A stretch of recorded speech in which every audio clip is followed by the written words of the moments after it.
तो दोस्तों आज मैं एक्सप्लेन करने वाला हूँ A24 प्रोडक्शंस की तरफ से एक और बेहतरीन psychological Gothic drama mystery movie को, जिसका नाम है द इटर्नल डॉटर, जो कि 2022 में ही रिलीज की गई है। ये मूवी बहुत ही बढ़िया, कंफ्यूजिंग और क्रिप्टिक वाली है, तो उम्मीद करता हूँ कि आपको ये जरूर पसंद आएगी। यहाँ पर काफी सारे सटल और हिडन डिटेल्स हैं जिसके बारे में मूवी के अंदर ही बात करता रहूंगा, जिससे कि ये पूरी की पूरी मूवी आपके सामने बिल्कुल शीशे की तरह साफ हो जाएगी। तो ध्यान से समझने की कोशिश करिएगा, आपको काफी मजा आने वाला है। तो चलिए अब बिना किसी देरी के चलते हैं सीधा वीडियो की तरफ। मूवी की शुरुआत में हम जूली नाम की एक लड़की को देखते हैं जो कि अपनी मदर रोजरलैंड और अपनी डॉग लुइस के साथ एक होटल जा रहे होते हैं। तभी उनका कैब ड्राइवर उन्हें उस होटल के बारे में कुछ बताता है और कहता है कि जब मैं अपनी शादी के पिक्चर्स को देख रहा था जो कि ठीक इसी होटल के सामने ली गई थी, तभी हमने उस होटल के सामने वाले खिड़की पर एक अननोन फिगर को देखा था जो कि हमारी ओर ही घूर रही थी। पर असल में उस कमरे के अंदर कोई रहता नहीं था और इस हादसे के बाद से ही वो उस होटल में रात के समय जाने से डरता है। अब यहाँ पर बात ये थी कि असल में वो होटल एक घर हुआ करता था जिसके अंदर जूली की मदर रहा करती थी, पर कुछ वजह से अब वो होटल बन चुका था। अब जूली और उसकी माँ यहाँ पर दो रीजंस की वजह से आए थे। पहला तो ये कि जो जूली के फादर थे वो एक्सपायर हो गए थे, और दूसरा ये कि इन दोनों को यहाँ पर अपनी कुछ यादें ताजा करनी थी। और जूली वहाँ पर चेक इन करती है और उसने इस होटल के अंदर बहुत पहले बुकिंग करी थी, जिस वजह से रिसेप्शनिस्ट को बुकिंग की डिटेल्स नहीं मिलती, लेकिन थोड़ी देर चेक करने के बाद में उसको मिल जाती है। लेकिन यहाँ पर वो काफी ज्यादा अजीब वे में बिहेव कर रही थी, यानी कि वो काफी रूड थी। पर तभी जूली कहती है कि मैंने इस होटल की पहली वाली फ्लोर के रूम को बुक करने को कहा था, लेकिन रिसेप्शनिस्ट को ऐसी कोई भी डिटेल नहीं मिलती और वो उनको पहले फ्लोर वाले रूम को देने से मना कर देती है। पर तभी जूली ये नोटिस करती है कि उस होटल के सारे रूम की कीज वहीं पर टंगी हुई थी, यानी कि उस होटल में अभी कोई भी नहीं रह रहा था। और सबसे बड़ी बात कि पहले फ्लोर वाला रूम भी खाली था। अब जूली के बहुत इंसिस्ट करने पर वो रिसेप्शनिस्ट उसे रूम की कीज दे देती है, क्योंकि शायद वो भी जल्दी में थी। अब जूली अपनी माँ के साथ उस रूम में जाती है और अपना सामान निकालने लगती है कि तभी जूली अपने बैग से कुछ गिफ्ट को निकालकर मॉम से छुपाकर ड्रॉर में रख देती है। असल में जूली की मदर का बर्थडे सेलिब्रेट करने के लिए वो यहाँ पर आए थे और ये गिफ्ट भी उनके लिए ही होते हैं। तभी जूली को म्यूजिक की आवाज आने लगती है और जब वो खिड़की से नीचे देखती है तो वहाँ पर रिसेप्शनिस्ट किसी के साथ कार में बैठकर कहीं जा रही थी, शायद वो उसका बॉयफ्रेंड होगा। अब उसी रात जूलिया सोने की बहुत कोशिश करती है, पर उसको बार बार ऊपर से आवाजें आ रही होती हैं, जिस वजह से वो नहीं सो पाती। अब बात करें यहाँ पर जूली के बारे में, तो वो एक फिल्म मेकर होती है और वो अपनी और अपनी मदर की रिलेशनशिप के ऊपर एक फिल्म बनाना चाहती थी। वो अपना लैपटॉप अब स्टोरी लिखने के लिए निकालती है और कोशिश करती है लिखने की, लेकिन बार बार उन आवाजों की वजह से वो ऐसा नहीं कर पा रही थी। और सबसे अजीब बात ये होती है कि जब पूरे होटल के अंदर कोई नहीं था तो आवाज आ कहां से रही थी। फिर जूली अपनी डॉग लुइस के साथ बाहर वॉक पर निकल जाती है, जहाँ पर वो उसी विंडो की तरफ देखती है, लेकिन वहाँ पर उसे कुछ भी नहीं दिखता, जैसा कि उस कैब ड्राइवर ने बोला था। खैर अब पूरी रात आवाज से तंग आकर जूली रिसेप्शनिस्ट से ऊपर हो रही आवाज की कंप्लेंट करती है, लेकिन वो ये कहती है कि ऊपर वाले कमरे में कोई भी नहीं रहता, जिस पर जूली को थोड़ा अजीब लगता है। फिर वो रिसेप्शनिस्ट को होटल की सारी खिड़की दरवाजे को भी एक बार ठीक से चेक करने को कहती है, ताकि दोबारा ऐसी आवाज ना आए। अब रिसेप्शनिस्ट के पास जूली के लिए उसके कजन का एक मैसेज होता है जो कि जूली के साथ इस संडे लंच पर जाना चाहता था। अब जूली को एक कमरा मिलता है जहाँ पर वो अपना काम शांति से कर पाए, लेकिन उसे फिर से कुछ आवाजें आने लगती हैं और वो अपना काम नहीं कर पाती। फिर वो और उसकी मदर दोनों साथ में डाइनिंग टेबल पर होते हैं, जहाँ पर रिसेप्शनिस्ट उसके पास ऑर्डर लेने आती है और जूली डिशेस में काफी कंफ्यूज हो रही थी। लेकिन यहाँ पर रिसेप्शनिस्ट इस वजह से हैरान थी क्योंकि डिश के अंदर खाली 4 ही ऑप्शन थे, जिस वजह से रिसेप्शनिस्ट ये बोलती है कि वो थोड़ी देर में आती है और तब तक वो डिसाइड कर ले। फिर जूली अपनी मॉम से पूछती है कि उन्हें क्या ऑर्डर करना है और फिर वो दोनों सेलेक्ट करके ऑर्डर कर देते हैं। अब जूली की माँ रोजरलैंड उससे अपनी ओल्ड मेमोरी शेयर करती है और बताती है कि यहाँ पर हमारा ड्राइंग रूम हुआ करता था। और डिनर के बाद में जूली देखती है कि रिसेप्शनिस्ट फिर से उसी कार में बैठकर फिर से कहीं जा रही थी। अब जूली अपनी डॉग के साथ में बाहर आकर नेटवर्क खोज रही होती है, लेकिन उसे नेटवर्क मिलने में काफी दिक्कत हो रही थी और वो किसी से ठीक से बात भी नहीं कर पाती। अब रात को सोते टाइम जूली की डॉग लुइस कुछ अजीब सी हरकतें करने लगती है, जिस वजह से जूली को उठकर उसे बाहर लेकर जाना पड़ता है। और आते वक्त जूली उसी विंडो को देखती है, पर वहाँ पर फिर से कोई भी नजर नहीं आता। अब जूली अंदर जाती है कि तभी उसे ऐसा लगता है कि जैसे वहाँ पर कोई हो, और देखने पर वहाँ पर एक आदमी होता है, तो वो उनको डिस्टर्ब करने के लिए माफी मांगती है और सोने चली जाती है। लेकिन सबसे अजीब बात वही थी कि यहाँ पर तो कोई भी नहीं था, तो यहाँ पर उसे लोग दिख क्यों रहे थे, तो इसका जवाब हमको थोड़ी देर में मिलेगा। अब सुबह में जूली फिर से कुछ लिखने की कोशिश करती है, लेकिन उसको फिर से आवाजें डिस्टर्ब करने लगती हैं, जिस वजह से वो सब कुछ रखकर अपनी मॉम के साथ लंच करने चली जाती है। और वो दोनों वहीं पर बैठकर बातें करते हैं, जिस पर जूली अपना रिकॉर्डर ऑन कर लेती है और उसकी माँ बताती है कि हम इसी रूम में रहा करते थे जब पीटर के प्लेन के लापता होने की खबर मिली थी। और ये बोलकर वो बहुत दुखी हो जाती है, जिस पर जूली को बहुत बुरा लगता है क्योंकि वो अपनी मॉम को यहाँ पर बस खुश करने के लिए लेकर आई थी, पर उसे नहीं पता था कि यहाँ पर उसकी मॉम की बुरी यादें भी हैं और शायद से उसने यहाँ पर अपनी माँ को लाकर उनके दुख को ताजा कर दिया था। और सैड होकर यहाँ पर जूली रोने लगती है। अब उसकी माँ उससे ये कहती है कि ये उसकी गलती नहीं है और वो खुद यहाँ पर आना चाहती थी, और यहाँ पर उसकी बुरी मेमोरीज के साथ साथ कुछ अच्छी मेमोरीज भी हैं जो कि उसको काफी अच्छी लगती हैं। अब उसी रात रिसेप्शनिस्ट फिर से अपने बॉयफ्रेंड से झगड़ा कर लेती है और फिर उसी रात उसी कार में वापस जाती है। अब जूली बाथरूम में होती है कि तभी उसकी मॉम दवाई लेकर सो गई थी और अचानक से ही वहाँ का दरवाजा अपने आप खुल जाता है, जिसकी वजह से उनकी जो डॉग होती है वो बाहर चली जाती है। अब जूली जब बाथरूम से निकलकर लुइस को यहाँ वहाँ नहीं देखती तो वो बहुत ही परेशान हो जाती है और उसको बाहर ढूंढने निकल जाती है, जहाँ पर उसको बिल नाम का एक व्यक्ति मिलता है जो कि मिलकर अपनी डॉग को ढूंढने लगते हैं। तभी वापस आते वक्त जूली उसी विंडो पर एक बूढ़ी औरत की परछाई को देखती है और उसको ये काफी अजीब लगता है। फिर वो जल्दी से रूम में चेक करने जाती है जहाँ पर वो लुइस को देख पाती है और वो यहाँ पर ऐसे बैठी हुई थी जैसे यहाँ पर कुछ हुआ ही ना हो। फिर जूली डोर को लॉक करके बिल के पास जाती है और उसको ये बताती है कि लुइस मिल चुकी है और दोनों साथ में बैठकर बातें करने लगते हैं, जहाँ पर बिल अपने आप को इंट्रोड्यूस कराता है और बताता है कि वो अपनी वाइफ के साथ 30 सालों से यहीं पर काम किया करता था, लेकिन कुछ समय पहले ही उसकी वाइफ की डेथ हो गई और वो बिल्कुल अकेला हो गया और वो चाहता तो अब यहाँ से जा सकता था, पर वो यहाँ पर अपनी वाइफ के साथ बिताई हुई मेमोरीज को साथ रखना चाहता था। फिर बिल जूली के बारे में पूछता है, जिस पर जूली बताती है कि वो एक फिल्म मेकर है और वो अपनी और अपनी माँ के ऊपर एक फिल्म बनाना चाहती है, पर ये उसके लिए बहुत मुश्किल है।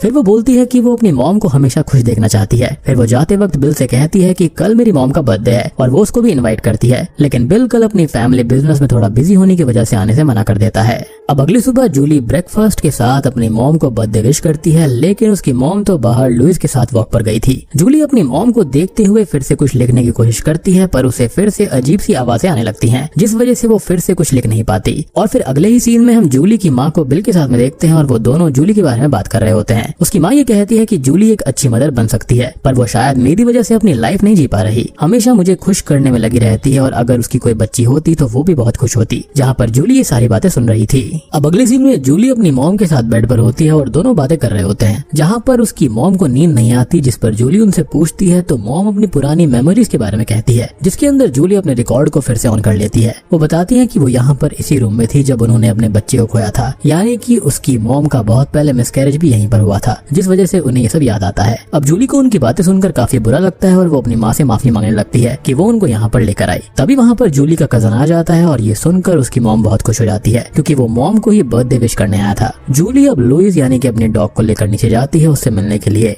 लेकिन मॉम ऊपर खिड़की से ही ये सब देख रही होती है और मन ही मन बहुत खुश भी थी। लेकिन स्ट्रेंज बात ये होती है कि वो नीचे उतर कर मिलने नहीं आती। और आपको याद होगा कि शुरुआत में रिसेप्शनिस्ट ने यहाँ पर जूली को बताया था कि उसके कजन ने उसको मैसेज भी किया था कि वो उसको डिनर पे इनवाइट करना चाहता है। फिर इसके बाद में जूली अपनी माँ के लिए गिफ्ट पैक करती है और डिनर टेबल को अच्छी तरह से सेलिब्रेशन के लिए सजा लेती है। मॉम भी वहाँ पर रेडी होकर आती है। फिर जूली फिर से अपना रिकॉर्डर ऑन करती है। फिर वो अपनी माँ को गिफ्ट खोलने के लिए कहती है, तो उसके अंदर उनको एक छोटा सा बॉक्स मिलता है जिसके अंदर हैप्पी बर्थडे विश करते हुए म्यूजिक बजता है और उसकी मॉम को ये गिफ्ट काफी पसंद भी आता है, क्योंकि ठीक ऐसा ही गिफ्ट जूली के पापा ने उसकी माँ को दिया था। अब इसके बाद में जूली शैंपेन बोतल को खोलती है और सेलिब्रेशन शुरू करती है। खैर अब जूली को काफी भूख लग रही होती है, तो वो अपनी माँ से ऑर्डर करने के बारे में पूछती है, जिस पर उसकी माँ ये कहती है कि उन्हें अभी भूख नहीं है, जिस पर जूली ये कहती है कि तो फिर हम बाद में ऑर्डर कर लेंगे, जिस पर उसकी माँ ये बोलती है कि ऐसा नहीं है, तुम अपनी मनपसंद का खाना ऑर्डर कर सकती हो और मैं यहीं पर तुमको खाते हुए देखूंगी। और ये चीज बहुत ही अजीब थी। यहाँ पर उसकी माँ कुछ खा नहीं रही थी, पी नहीं रही थी, किसी से मिल भी नहीं रही थी और साथ ही साथ सो भी नहीं रही थी। खैर अब इस पर जूली काफी नाराज होकर ये कहती है कि अगर आप नहीं खाओगे तो मैं भी नहीं खाऊंगी, और अपनी माँ से ये बोलती है कि मैंने अपनी पूरी लाइफ इस चीज में बिता दी कि मैं आपको कैसे खुश कर सकती हूँ। उसका कहना था कि मेरी खुद की भी एक फैमिली है, मेरा हस्बैंड है और मैं बस आपके लिए उन्हें टाइम नहीं दे पाती, और ना ही मेरा कोई बच्चा है जो कि बुढ़ापे में मेरा इस तरह से ख्याल रखेगा। अब तभी रिसेप्शनिस्ट वहाँ पर आ जाती है ऑर्डर लेने के लिए, जिस पर जूली ऑर्डर देने से मना कर देती है और रिसेप्शनिस्ट हैरान होकर ये पूछती है कि कुछ भी नहीं, तो जूली कहती है कि जब लेना होगा तो मैं बुला लूंगी। अब उसके जाते ही जूली मॉम से माफी मांगने लगती है और बहुत बुरी तरह से रोने लगती है, और तभी रिसेप्शनिस्ट फिर से आती है और केक के बारे में पूछती है, जिस पर जूली उसके साथ साइड में जाकर उसको कहती है कि केक के बारे में टेबल पर कुछ भी मत कहो और जाकर केक लेकर आओ और साथ ही साथ कैंडल्स लेकर आना। उसका ये कहना था कि उन कैंडल्स को मैं खुद जलाऊंगी, लेकिन रिसेप्शनिस्ट यहाँ पर केक के साथ जली हुई कैंडल्स लेकर आ जाती है, जिसका भी एक सिग्निफिकेंस है और इसके बारे में हम थोड़ी देर में बात करेंगे। फिर जूली केक को टेबल पर अपना हैप्पी बर्थडे सॉन्ग गाते हुए लेकर आती है और उन्हें बर्थडे विश करती है, और रिसेप्शनिस्ट वहीं खड़े होकर ये सब बहुत ही हैरानी से देख रही थी, जैसे कि उसने कुछ अजीब सा ही देख लिया हो। तभी जूली अपनी माँ रोजलिंड से कैंडल्स बुझाने को कहती है, लेकिन उसकी माँ ऐसा नहीं कर पा रही थी, जिस वजह से जूली खुद ही कैंडल्स को बुझा देती है, और कैंडल्स के बुझते ही हम ये देख पाते हैं कि उसकी उसकी माँ वहाँ से गायब हो जाती है। जी हाँ, तो दोस्तों यहाँ पर खुलते हैं इस मूवी के असली पत्ते।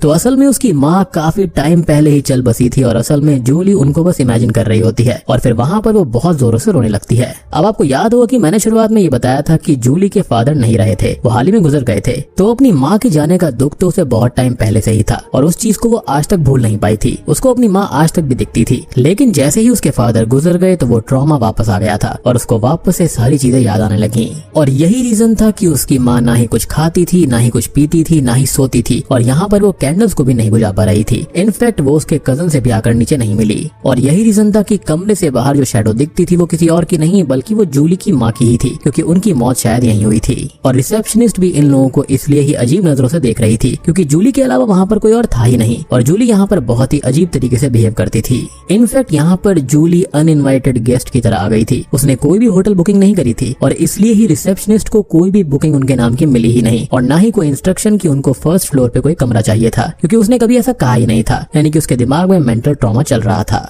खैर, अब जूली अपने कमरे में जाती है और बहुत रोती है और उसकी डॉग भी वहीं पर बैठकर ये सब देख रही होती है। इनफैक्ट जो डॉग्स होते हैं उनको भी आत्माएं दिखती हैं, तो इसलिए ही उसकी डॉग अजीब बिहेव करके बार बार बाहर जाया करती थी और गेट भी अपने आप ओपन इसलिए हो जाता था क्योंकि उसकी माँ की आत्मा अभी तक यहाँ पर थी। अब जूली के रोने की आवाज बाहर तक आ रही थी और तभी वहाँ पर बिल आता है और जूली से पूछता है कि क्या तुम ठीक हो। और सबसे शॉकिंग ट्विस्ट यहाँ पर आता है, बिल कोई और नहीं बल्कि उसके पिता हैं। जी हाँ, इनफैक्ट आपको याद होगा कि उन्होंने मेंशन किया था कि 30 साल पहले उनकी वाइफ यहीं पर काम किया करती थी और वो भी यहीं पर थे। तो उनकी वाइफ कोई और नहीं बल्कि रोजलिंड ही थी। लेकिन शायद से यहाँ पर जूली का मेंटल ट्रॉमा इतना ज्यादा खतरनाक था कि वो अपने फादर को भी पहचानने से इनकार कर रही थी, जिस पर जूली रोते हुए कहती है कि मैं कुछ भी सही नहीं कर पाई और वापस से वो रोने लगती है। और तभी उसके फादर यानी कि बिल ये कहता है कि तुम हर चीज सही कर रही हो और फिर जूली बिल को गले से लगाकर बहुत रोने लगती है। बिल उसको कहता है कि जाकर आराम करो और मैं तुमको कल सुबह मिलता हूँ। यानी कि यहाँ पर बिल भी कोई रियल पर्सन नहीं था बल्कि वो भी एक आत्मा थी। और इस चीज का सबूत एक जगह पर और मिलता है जब बिल और रोजलिंड आपस में बात कर रहे थे, यानी कि अपनी बेटी के बारे में। यानी कि ये दोनों ही चाहते थे कि इनकी बेटी अपनी लाइफ में आगे बढ़ जाए और उनका पीछा अब छोड़ दे और उसको अपनी फैमिली के ऊपर ध्यान देना चाहिए, ना कि मरे हुए लोगों पर, क्योंकि वो कभी भी वापस नहीं आने वाले, लेकिन उनकी हसीन मेमोरीज हमेशा उसके साथ रहेंगी। खैर, अब सोते वक्त जूली अपनी मॉम के साथ बिताए हुए आखिरी पलों को याद करती है जब उसकी माँ आखिरी सांस ले रही थी। फिर अगली सुबह जूली को अपनी मूवी लिखते हुए हम देख पाते हैं, यानी कि अब फाइनली उसके माइंड में जो आवाजें चल रही थी ना वो बंद हो गई थी और वो आवाजें कुछ और नहीं बल्कि उसके पास्ट के ही ट्रॉमेटिक एक्सपीरियंसेस थे।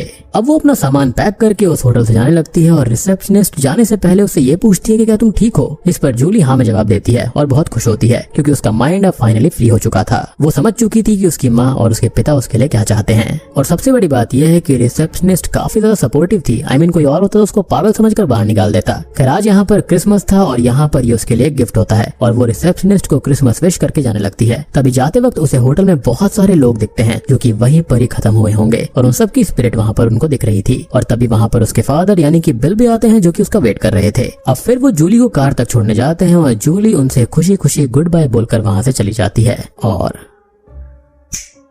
बूम, इसी के साथ में ये मूवी यहीं पर खत्म हो जाती है। तो दोस्तों, ये थी द इटर्नल डॉटर मूवी की कहानी। उम्मीद करता हूँ कि आपको ये बेहतरीन A24 की तरफ से मूवी पसंद आई होगी। मूवी एक गॉथिक मिस्ट्री ड्रामा मूवी है जो कि काफी इंटरेस्टिंग है, काफी बढ़िया है। यहाँ पर इनफैक्ट यहाँ पर रोजलिंड और जूली का जो कैरेक्टर प्ले किया गया है वो सेम ही एक्ट्रेस की तरफ से है जो कि काबिले तारीफ है। अब शायद से यहाँ पर इसका एक और इंटरप्रिटेशन ये हो सकता है कि जूली अपने बुढ़ापे को वहाँ पर देख रही थी कि अगर उसकी कोई औलाद होती है तो शायद उसको भी उसके लिए इतना ही सपोर्ट करना पड़ेगा।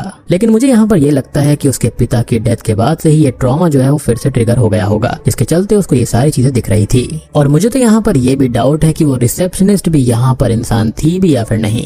लेकिन अल्टीमेटली उसने अपने दिमाग को खुद से ही सही कर लिया और वो इस ट्रॉमा से बाहर आ गई थी। उसने एक्सेप्ट कर लिया था कि जो जा चुके हैं वो जा चुके हैं, अब उसको अपनी लाइफ में आगे बढ़ना चाहिए और उसके माता पिता उसके लिए अच्छी चीजें चाहते हैं। बाकी सारी थ्योरीज मैंने आपको पहले ही बता दी है यहाँ पर, तो उम्मीद करता हूँ कि आपको ये मूवी जरूर पसंद आई होगी। तो वीडियो पसंद आई हो तो लाइक कर देना, चैनल के ऊपर नए हैं तो सब्सक्राइब कर लीजिए। तो मैं आप सबको मिलता हूँ अगली वीडियो के साथ में।